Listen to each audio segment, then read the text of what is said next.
It's Bruno Hoffman of the Green Boater, and in this latest edition of the Marine EV Leadership Series, we are thrilled to have Cam Heaps, the CEO of Voltari Electric. Cam, welcome to the Green Boater TV. Hey, Bruno, nice to be here. What was some of the inspiration that got you started in boating and boats? I guess I originally found a love for boating at a young age, canoeing in the extreme northern Ontario waterways where we would go tripping. But, eventually you spend some time at a cottage and you get access to a 9.9 horsepower tinny, and you get to race up and down the lake against your buddies. And you do this, really your first great freedom in life. Before you get a driver's license, they let you take a boat out on water, and then you start moving fuel tanks around and adjusting trims on your little outboard, all in the pursuit of a little extra speed. And that's sort of how it starts for many of us in North America. And that's how I got into it originally, or following that. Much like a lot of people following Miami Vice and Baywatch, you become infatuated with some other style of boats, particularly the classic go fast boats. And I found some success in life in the beer industry, and was able to get into picking up some used boats actually back in 2008 when the market was soft. And I would drive those about 1,600 miles down through the Caribbean island chain to a place called St. Lucia, where my family had some history. And it was there that we really started cutting them up and playing around with what we were seeing in automotive and aerospace with carbon fiber. This magical material that had come along that, you could build something that was stronger but also lighter. These things, you dream of, and you don't get those two properties in the same go. So, in marine, especially in power boating or all boating, weight is, well, we don't even use the word weight. We use the word displacement, which is very telling because, every pound of a boat is a pound of water that we have to push out of the way. So the idea of leveraging advanced materials that would allow better to power weight ratios was something that turned from a hobby into an obsession. And we ultimately would test these vessels on the ocean, where we had removed consoles and fuel tanks and floors. And we were just wet laying at that point carbon fiber with poly resins, and taking those same boats out onto the water and going, wow, we were burning less fuel, getting greater speeds at lower RPMs, longer distances on fuel tanks, and ultimately there was less wear on the running gear. So, these are the things we dreamed of as boaters, and we were seeing this in real time. And we said, okay, well, we decided to do a partnership. We wanted to do a full boat, and this time rather than just components. So we did a partnership with the St. Lucia government to bring in duty-free all the tooling and the raw materials to laminate from scratch an entirely carbon fiber boat. And this time we took it a bit to the next level. We wanted to be exposed carbon. So, we got a 21-foot deep V called the Bullet. This is back to 2010. We did that boat and we took it out, tested it in between St. Lucia and Martinique on some nasty water. And it was the funnest boat I'd ever driven in my life. I mean, it just handled the water beautifully. One of the things we were noticing, other than, speed and lower RPM, was the incredible way that carbon fiber was working with the V to cut water. We had a lot of reduction in reverberation that we had become accustomed to over the years. And it was like, wow, boats planing more nimbly, burning less fuel, and cutting rough water better. I mean, there was a lot to be happy with. So we then ultimately went to the next level and said, okay, we're going to build manufacturing, and we decided to do that in Canada. And we set up the first shop. I had gone over to the UK and became embedded with the guys training Boeing and Lockheed advanced laminators with carbon prepreg. So, we did obviously vacuum infusion. We had done wet layup. This was sort of prepreg, which is the most sort of advanced form of carbon fiber lamination. And, hit it off with the guy running the program, and he came over to Canada, and we set up to do the world's first, fully exposed carbon prepreg deep V powerboat, which we had done on a 21.4 Pantera. And that was just an amazing product. So, how we continued from there, Bruno, is we were watching what was happening in EV, and as a lifelong boater in automotive EV, you're watching these powertrains and this evolution, and you're going, you cannot stop and not think, holy shit, if we could ever bring this into marine, we would single-handedly solve the foundational problems of modern boating, which have persisted for decades, and they're getting worse every year. Cost of fuel, finding fuel, reduction in number of marinas, service, price of service, downtime for service, noise, smoke, dumping effluent out our through prop exhaust, with no catalytic converters and no mufflers. I mean, yet we all love the water. Yeah. So, it became a bit of a mission to see who in the world was playing around with marine EV.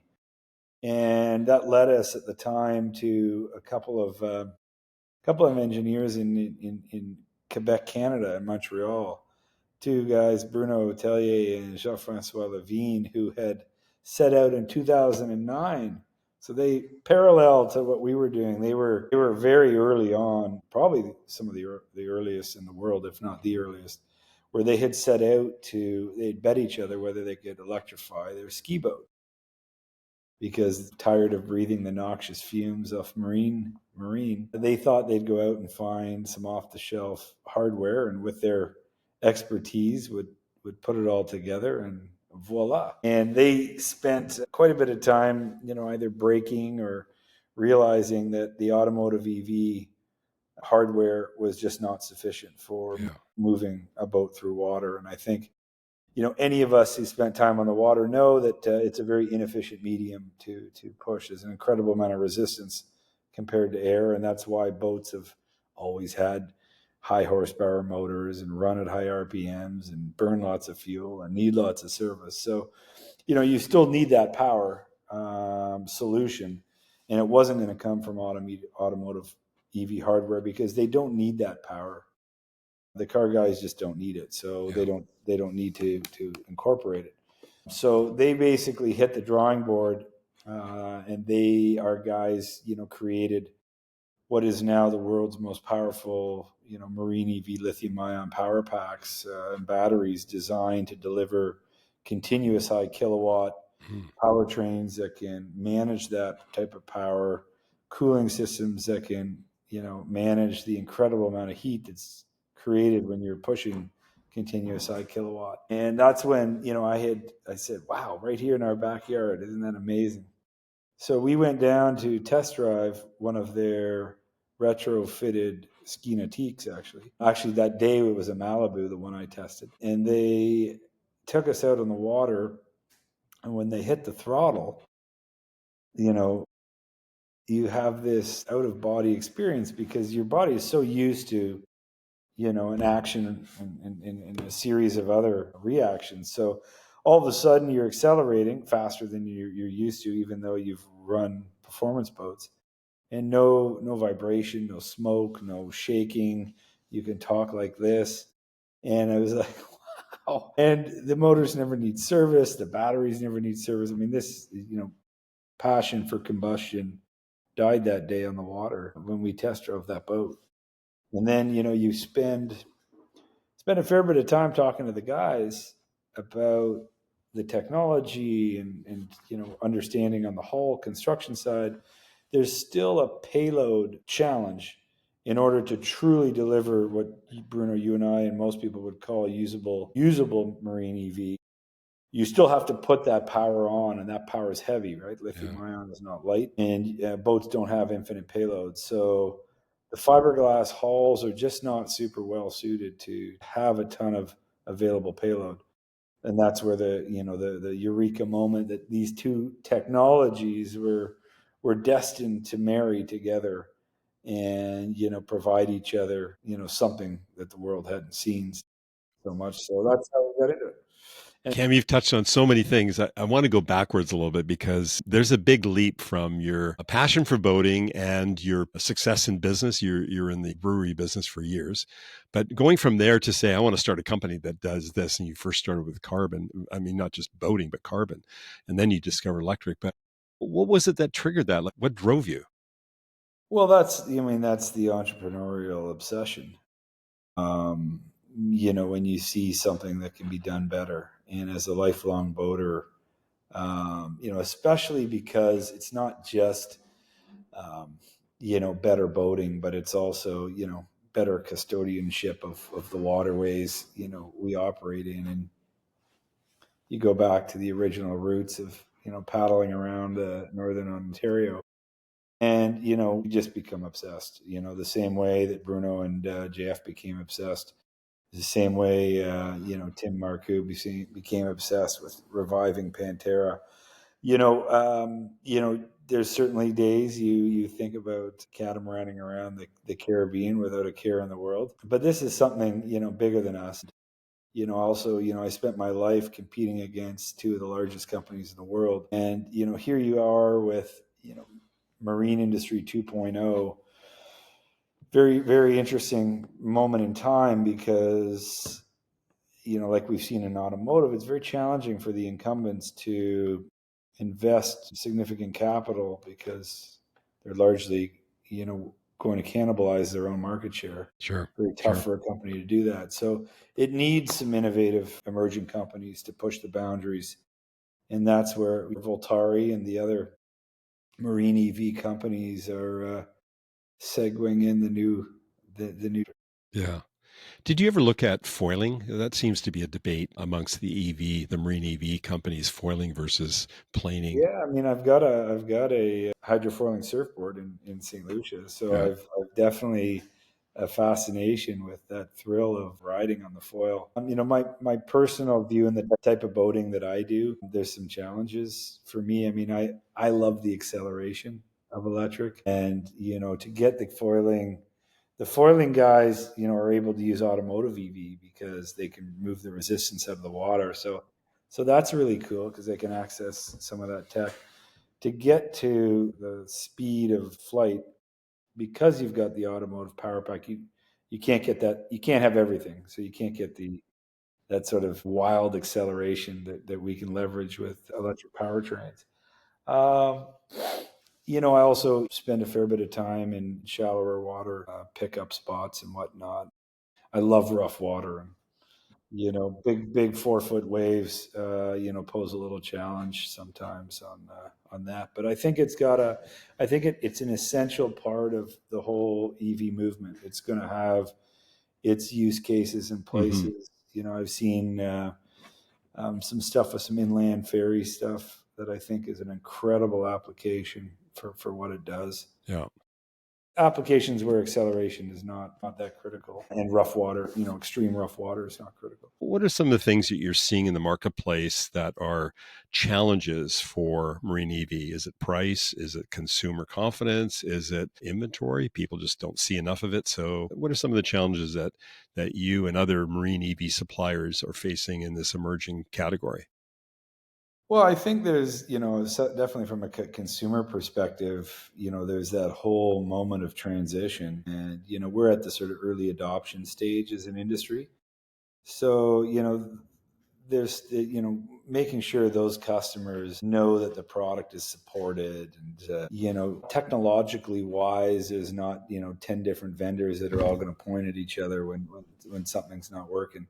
Holding their hands. I mean, I think, if you look at Tesla, they did this so brilliantly with that early stage. I mean, all those early customers, you ask them, I mean, they're lifelong customers, and it's not because they never had any issue with the products, because they were part of developing and creating that with the brand. And I think that's really important.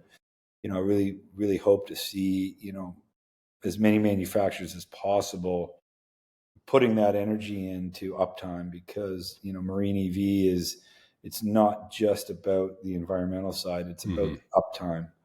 right? I mean, the amount of time we spend as boaters, whether you're lining up for gas on a Saturday morning or you're losing your boat to a service, uptime is recuperating a whole part of your life. And that's, I think, a huge part of the Marine EV story. That definitely, communication for consumers, they're not used to a charging infrastructure that is largely already in existence. In automotive, you hear many challenges in that regard. In marine, people sometimes forget that 220-volt marine pedestal 50 amp is very standard in the marine industry. You can find it at almost any marina, and now in Florida we see a lot of 100 amps, which is great. Okay. Yeah. So getting that mentality that it's just like your cell phone. You're going to come back to your dock at the end of the day like you do now, and you're going to plug in your boat like you do your cell phone when you go to bed. Yeah. And in the morning, it's going to be full, and you're going to go drive around and do everything you want to do, and then come back and plug it in. So there's how to use the product as well. And I think anytime you're talking about going out on the water, there's always I think a slight more cautiousness to make sure everything, new technologies are proven and whatnot, because people think about being out with their families or floating around with a service issue. And what they're going to find is that you're going to see less EV boats having issues out there, because just the reality that there's less service issues. Yeah. But that all takes a little time to get people comfortable with. The more people that get in boats and get to run them around, I think you're going to see the adoption rates pick up considerably, because it is better boat. What about price? Has that become a barrier? Well, all the early products are going to be on the high end, because the economies of scale initially are going to force it that way. And that's okay, because the early adopter, and if you look at automotive EV, the early adopters, you're not buying it as originally as your only car. The guy with the person with the 6-car garage is happy to cycle in a new electric product. Then all of a sudden the 4-car garage guy, and then the 2-car garage guy, and then all of a sudden, wow, these things are so reliable. The person who only has one car can go, I can afford the risk and incorporate. And of course, during all that time, more affordable product is becoming available too. So I think you'll see that unfold in marine. The initial product is going to be at the higher end. That being said, I don't know if there is a lower end side of the marine industry. No. Nothing is really inexpensive. And you're right. It's a use case thing too. Your car has become part of your life, whereas a boat is a luxury. And even in my thought about environmental boating, I thought, well, if I can take one wakeboard out of the environment, how much of an impact is going to have? Well, a wakeboard's maybe used 2 months of the year and maybe every second weekend for 2 hours. Whereas, you've got commercial vehicles, they're in use all the time. They go out every day, come back every day, they charge up and they go out. So you're actually taking, a different impact on the environment. You hit on something there, which is the operators, right? I mean, the operators or the owners, more and more of those people that operate those boats and sit around, having a beer at the bar or at Thanksgiving dinner or hanging out with their friends and, excuse me one second, You bet. and are able to say, yeah, it works great. I use it every day. The amplification as more people are able to relay that message. Yeah. Effect. I had the privilege of going to the Just show and talking not only to some of the manufacturers, but also consumers, just, walking to show the booths and talking to people. And there's a sense that the electric boating has sort of opened up a new category of consumer. Those who, like you said, you don't have to become a diesel mechanic to be able to run a boat. Yeah, 100%. I mean, I think it has a real chance. There's two things. You want to expand the market to, make it more approachable for people. And I think you just touched on, a lot of points, ease of use, which are going to, expand the market. But then you've also got the people that have been driven out of it because, for whatever reason, they had a service issue in the middle of summer and they lost their boat for a month and a half and got a bill for $10,000. Yep. And the family said, well, this doesn't make sense. Yeah. And they're done. Yeah. And they'll probably never come back. Yeah. But when you can remove the the unpredictability of service, both downtimes and cost, you know, it's the only asset, Bruno, that, you know, you tell your friends, hey guys, I'm buying a boat. Only thing someone in the room will make a joke about, Yeah. but they all want to go on it. Yeah. So it's this fascinating. The challenges and the historical problems run pretty deep in marine, but they're all this wonderful new world of marine EV technology is going to allow us to, Yeah. sort of round off those rough edges and make it the wonderful world of boating and all the good upsides that everybody enjoys. A little bit more about the market, and then we're going to go right to your company specifically and product. You've seen all the advancements and sort of proliferation of marine EV over in Europe, especially Scandinavian countries. You know, there's some harbors in the Scandinavian countries that's only electric. Some fjords, they don't allow anything except electric to go in. There seems to be just a number of countries that have gone further ahead than say what we've done here in North America. What's that look like for United States, for Canada in terms of adoption? Do you see this in the next year? Is it going to take 3 years? What's it look like for Canada and the US to catch up to some of those advanced countries in Europe? Well, and regulation always, you know, accelerates things, and you know, certainly in Europe, you're seeing a lot more regulation. You know, touched on Scandinavia. Austria has had a, you know, prohibition for a while on combustion. Amsterdam's just passing something right now. You know, Venice, Paris are all going to do something, and all of that accelerates, you know, the need to transition. Now, personally, I'm not a huge pro, you know, force humans to do something, because I think if you can create a product that's better for someone, and then how could you not, you know, adopt that and then spread that around. That being said, I mean, there's, you know, you're going to see there's a lot of the freshwater waterways in North America where it is a sort of a smaller, more controlled resource. Hmm. Hmm. You're going to see some, you know, some of them already have regulation now against combustion. Yeah. And, you know, you're also seeing a lot of lakes that just aren't serviced with marinas anymore. Yeah. You know, marinas are waterfront real estate. So, especially in the northern climates, when you're dealing with a 4-month season, those property owners are faced with very tough challenges of Yeah. whether or not to run a seasonal business. Also, invest heavily in the continually tightening regulations for, you know, fuel storage Yeah. beside waterways, and a lot of them are making the choice to do something else with that real Yeah. estate. Yeah. Excuse me. So that, you know, the price of the premium on marine fuel versus automotive goes up every year. So Yeah. that's all, you know, all those things are going to drive more and more people towards awareness and then Yeah. adoption.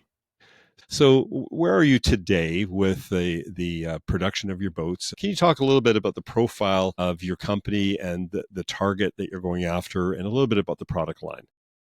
Yeah, sure. I mean, our focus, you know, as you know, is on 24-degree dead rise. So we're very much about operating in any sea condition, or nowadays what we see on lakes and rivers is, you know, with the surf boats, you're running. It's not rare to run across a 4-foot wave that's being thrown out by these boats, and that's where the deep V just reigns champion, because you're just such a smooth ride Hmm. in rough water. So that's where our focus is. We also want our customers to be able to have the confidence and comfort to operate in any conditions. So we do that in a couple different models. Right now, our products are all on a 26-foot platform. Those models range from luxury center console, yacht tender, which Hmm. is, you know, a roofless yacht tender that comes with a color matching program for the mothership. And as well, we have some commercial and institutional stuff where we're into fully ribbed applications in our patrol series, which is Hmm. 100% electric patrol boats, and we offer those in a full climate controlled pilot house or open center console. And you know, those can be used for anything from, you know, law enforcement to Hmm. port security to water taxi, etc. That's fantastic. Read just recently with interest a project you did not too long ago for proof of concept, and that was taking one of your fully electric boats over a long stretch of water overnight. Talk to us a little bit about that, what that was like. Oh, that was in 23. We had done our prototype in 22. 23, we set out to break the world record crossing, the very famous piece of water called the Gulf Stream in between coastal United States and the island chain of Bahamas. So we crossed the Gulf Stream on a single charge to sort of show the confidence in the powertrain, and it was amazing. It was 90, just over 90 miles, Wow. and we arrived. If you've never been to Bimini, it's a speck of a dot on the map, and you'd hardly notice it if you weren't looking for it. But wow, what a beautiful place it is there. And it's the start of the Bahamas chain. And, we got there, we exhausted 99%, 99.5% of our charge when we arrived. So somebody was looking out for us that day. And there we arrived, went into the big game lodge, got a room and a slip, which included power, plugged in, went out for a beer. And the next morning we woke up and we had a Headed fully back. charged boat and we were cruising around the Bahamas Wow. in the turquoise waters. We looked at each other, and having spent a fair bit of time boating in the Caribbean, it was so rare to not intuitively go check my water separators after running around for a bit or worry about bad fuel. So Yeah. it was like, wow, that's another Yeah. benefit of Marine EV. Felt a little bit like Columbus discovering a new way to Yeah. cross the ocean. Man, I don't know if you've ever filled up in the Caribbean, but sometimes the water quotient can be pretty high, and sometimes you can get some other funny stuff in there. So Well, I cruise coastal Western United States and Canada on my boat, yeah, and you get some of these places, and they're hiring student. I've seen students at the dock put diesel into a gas motor. So yeah, that'll end your holiday. yeah. No, it's a bad day on the water when that happens. But it's interesting too. Like I know we're jumping a bit, but it'll touch on your boats. Is in the 15 years I've owned my boat, and I've been boating my whole life with all sizes, but now they've got this larger one. It's amazing how much time I have to spend in the engine room.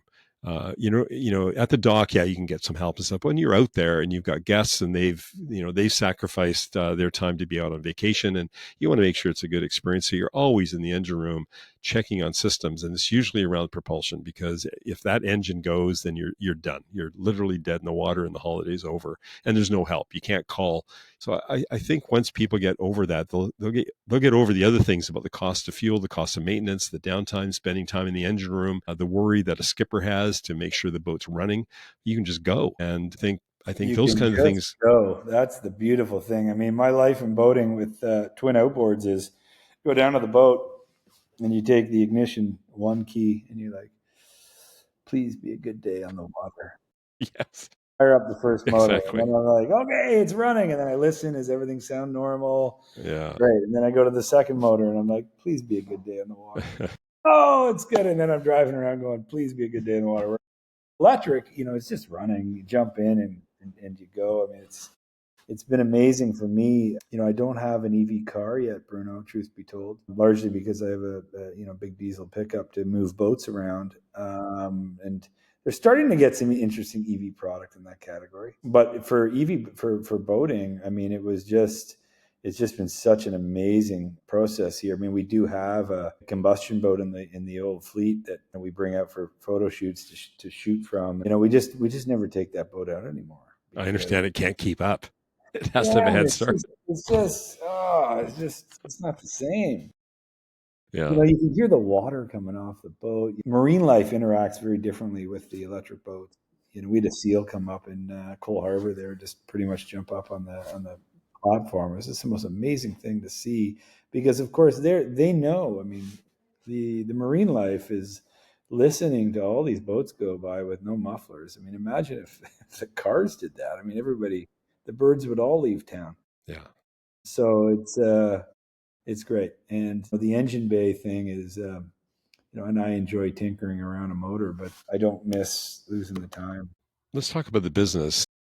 Right now, you're in production and you're selling? Are you building to inventory? You're building to custom? And then what's your distribution model? Are you going through distributors? Are you selling direct? What does that look like? We build direct for customers. So, it's important for us to have that relationship for a number of reasons. One, to make sure we're interacting and understand their needs and build them the best product, but also to make sure their journey into marine EV is as pleasurable as possible and their customer satisfaction is as high as possible. So we do deal direct. Right now, we don't build for inventory. We build for customers. Right now the manufacturing floor is full with various customer orders of different shapes and sizes, and Great. So it's direct to customer. So if people want to get a hold of you or get a hold of all that information to how to engage with your company and find out about the product and order product, that's available on your website. yes, it is. Okay. Your reach is right now North America. Are you doing anything outside of North America?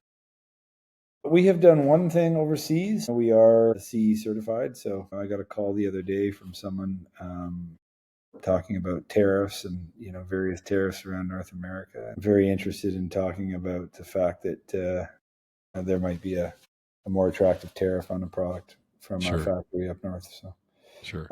yeah, so we will service. We have field service techs everywhere in North America. We guarantee a 72-hour at your door. You don't ever need to take your boat to a service center. We come to you. 80% of it, 80% of service can be done over the air connectivity, which we offer 24/7 field service.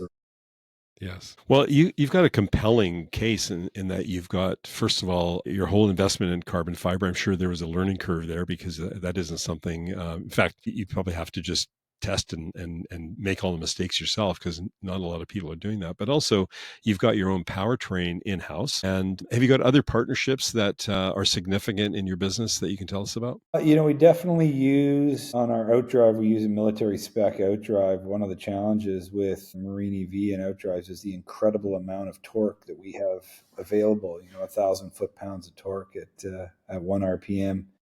So we wanted to partner with the right guys there, and also we don't need a mechanical transmission in the drive. So because we're electric.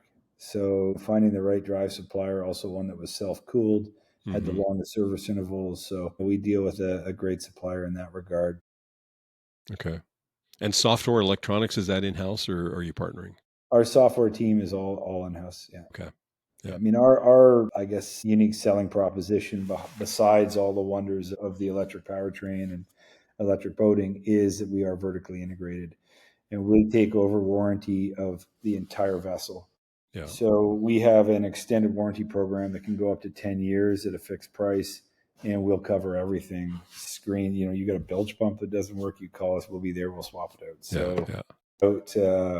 this is about worry-free, stress-free boating, marine industry 2.0. Yeah. Cam, where can people find out more? Can you just give us your website and any other contact information? Yeah, our website is voltarielectric.com. You'll find lots of information there. We're also engage in transactions there, but we're also always happy to chat in person. You can get me at cam@voltarielectric.com. Always happy to chat anytime. And yeah, you think you'll be excited when we engage. Well, you mentioned a couple of times your experience first time on an electric boat, and I've heard this from others. I myself have had the same thing, experience first time electric boat, and I'm so done with my Ford Lehman diesels now. I just need to get rid of them. But I'm happy to see on your website under every one of your products it says book a demo drive. So I'm sure that for those people who are qualified to want to really engage with you, you're more than happy to find a way to get them on a boat because, like you said, once you're on an electric boat, you just can't do anything else. It'll change your life. So yeah, we run a demo center out of Fort Lauderdale, Florida. So anybody passing through or in the area, please feel free to reach out and we'll get you out on. Nice. Cam, I just want to thank you for taking the time and just getting up close and personal, and allowing me to just ask open-ended questions. It's pretty exciting. So thank you for taking the time and allowing us a bit of insight into you, your company, and your products. And we will follow you with great interest. Cam, thank you so much. Bruno, thank you for your time and look forward to seeing you on the water. Yeah, likewise. Okay, have a great day. All right.